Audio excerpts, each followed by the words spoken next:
Mark, Tom, and Anna stood in an empty field waiting for Bella. They planned a field trip together to the suburbs of London for their tourism and culture report.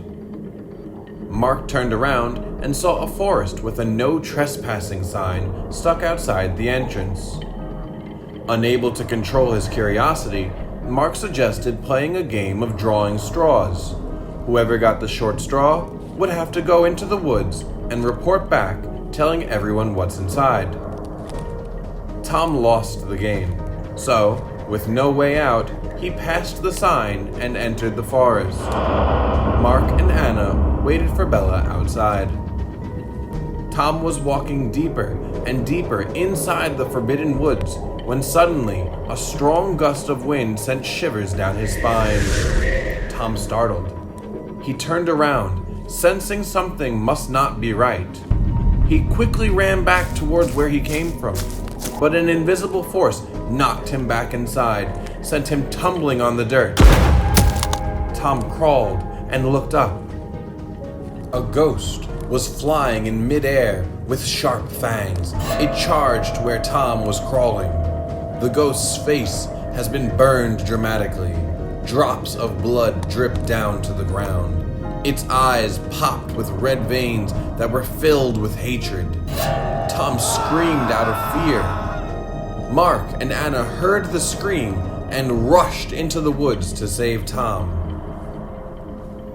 When they arrived, Tom had already been possessed. His face was pale. His eyes stared at them, filled with rage. "Tom, what happened to you? We heard you scream. Are you all right?" worried Mark.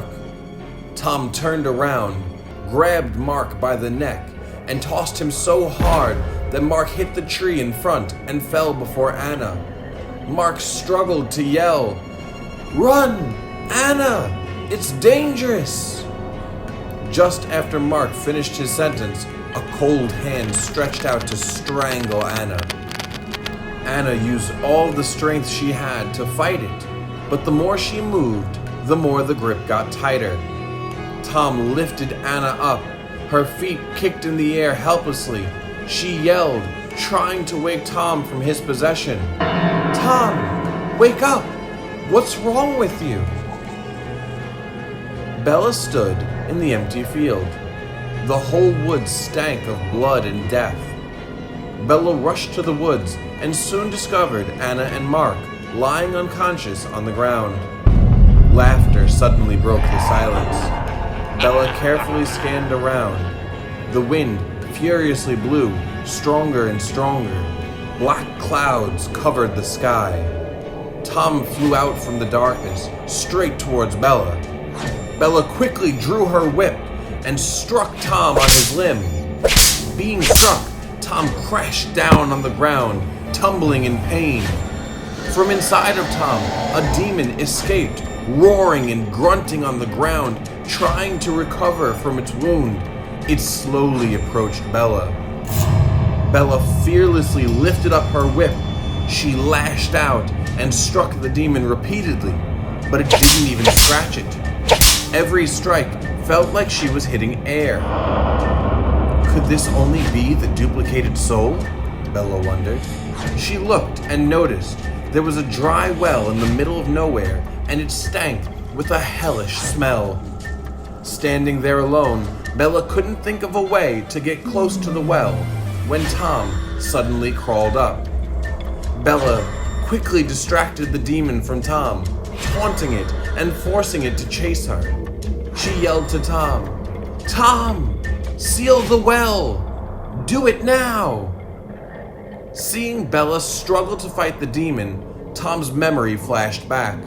He saw a big, scary demon and fainted. And now, Bella was in danger. Tom stood up, picked up all the big rocks in the area, and covered the well.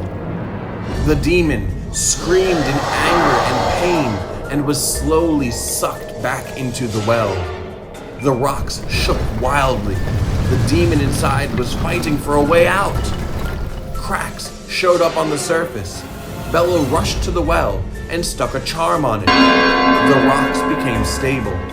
Everything was going back to normal. A gentle breeze blew. Silence covered the woods. Light returned as the sky lit up. The clouds dispersed, showing a clear blue sky. The forest ranger told them that 7 years ago on this land, a couple of friends were walking in the forest. They were walking when suddenly they encountered a bear. Both friends hid by the well, but the well was too small to cover both of them. One friend, who noticed this, pushed his friend towards the bear. The unaware friend was brutally murdered by the bear. His body was torn apart, lying next to the well. He died, but his soul could not forgive what the other did to him, and once again, a demon was formed by vengeance, hatred, and pain. Bella knew that with her current magical power, she could only seal the demon, but could not kill it. Surely one day, Bella will come back here to finish the job. Subscribe now to my novels to enjoy a journey of the best mystical, magical, and mysterious stories.